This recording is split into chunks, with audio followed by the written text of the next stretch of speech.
Mi nombre es Erika André Javier Hernández y como parte de mi proyecto final de la materia Teoría Política del Estado desarrollaré una pregunta a través de 3 autores que vimos durante el semestre.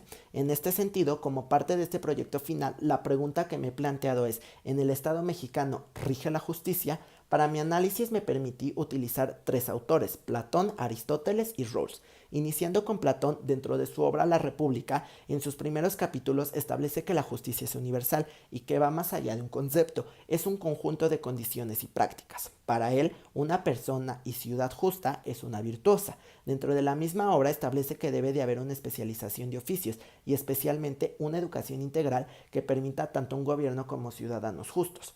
En este sentido, aterrizado al Estado mexicano, podemos observar que no se brinda una educación integral y ni siquiera todos tienen acceso a ella. Si analizamos los índices de educación, descubrimos que México tiene uno de los más bajos a nivel mundial, lo que bajo los ojos de Platón nos da a entender que se impide la formación de individuos virtuosos, que estos se especialicen y permita orden dentro de la ciudad, en este caso el Estado mexicano, y sobre todo que no alcancen la felicidad. Ahora, en cuestión de gobierno, dentro de la misma obra se establece que debe de gobernar los ciudadanos más sabios y virtuosos. Una vez más, aterrizado a México, podemos observar que nuestros gobernantes y representantes no demuestran preparación alguna. Tenemos senadores y diputados que no tienen noción alguna acerca del conocimiento básico general, demostrando su falta de educación integral y su uso de la razón. Del mismo modo, al demostrarse que nuestros gobernantes se han visto envueltos en temas relacionados con impunidad, corrupción y crímenes mayores, bajo los términos de la República el gobierno no es virtuoso. Platón establece claramente que la ciudad ideal es aquella que se estructura para brindar felicidad. Por eso, bajo los ojos de Platón, el Estado mexicano no se rige por justicia.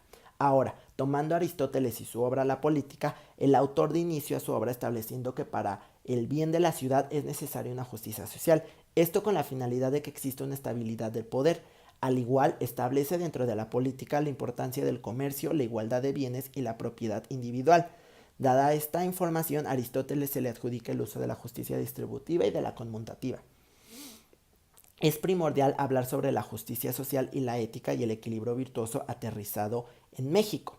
Para Aristóteles, la superioridad y la inferioridad de las personas es natural, entendiéndolo en la actualidad como la diferencia entre las clases socioeconómicas, pero siempre y cuando exista un equilibrio. En México, la diferencia entre ricos y pobres es enorme, donde de acuerdo a Forbes, casi la mitad de la población es pobre y la acumulación de la riqueza no se encuentra ni en el 10% de la población, demostrando que no existe ningún equilibrio ni justicia social. Acerca de los tipos de justicia utilizados por Aristóteles, la distributiva se abordará más tarde, pero en términos de la conmutativa, que hace referencia al equilibrio en el intercambio de bienes entre iguales, al vivir bajo un régimen capitalista, se podría decir que el intercambio de bienes y la posesión de propiedad privada se da de manera ciertamente libre por parte del Estado, que permite que los individuos establezcan un intercambio justo. Sin embargo, en la práctica se lleva de manera diferente. Por tales motivos, una vez más, bajo los ojos de Aristóteles, el Estado mexicano no se rige por la justicia.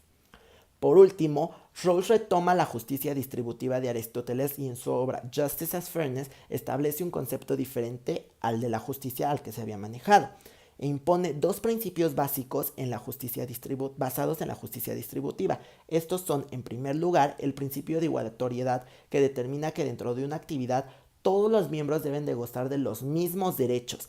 En términos de la justicia distributiva, es la proporcionalidad que debe de existir dentro de una actividad o de un estado para que sean considerados como justos.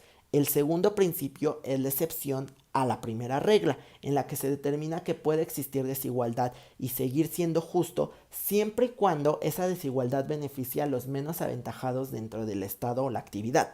Enfocado a nuestro tema de estudio, tomando los datos anteriores de pobreza, demuestran que en México y sus porcentajes elevados de pobreza no se lleva a un estado justo en México establecido por lo que dice Rawls. No hay igualdad ante las personas y mucho menos en este ejercicio de desigualdad se ven aventajadas las personas que más lo necesitan.